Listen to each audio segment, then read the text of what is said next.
મહારાષ્ટ્રના મુખ્યપ્રધાન દેવેન્દ્ર ફડણવીસ અને ભાજપના રાષ્ટ્રીય અધ્યક્ષ જેપી નડ્ડાએ બુધવારે મોડી રાત્રે કેન્દ્રીય ગૃહપ્રધાન અમિત શાહ સાથે તેમના નિવાસ સ્થાને બેઠક યોજી હતી। મહારાષ્ટ્ર વિધાનસભા ચૂંટણીમાં પ્રચંડ જીત બાદ મહાયુતિ સરકારે 5 ડિસેમ્બરે સત્તા સંભાળી હતી અને જે બાદ ભાજપ, શિવસેના અને એનસીપી વચ્ચે વિભાગોની ફાળવણીને લઈ અને ચાલી રહેલી અટકળો વચ્ચે આ બેઠક યોજાઈ હતી। અમિત શાહ સાથેની બેઠકમાં નાયબ મુખ્યમંત્રી એકનાથ શિંદે હાજર નહોતા રહ્યા।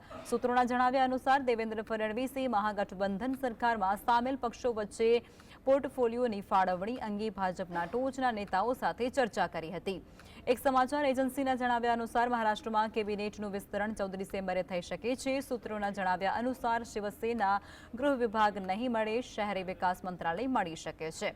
મહેસૂલ વિભાગને મળવાની કોઈ શક્યતા નથી રહી, ત્યારે ભાજપના મુખ્યમંત્રી પદ સહિત 21 થી 22 જેટલા મંત્રી પદ જાળવી રાખશે અને 4 થી 5 મંત્રી પદ ખાલી કરવામાં આવશે।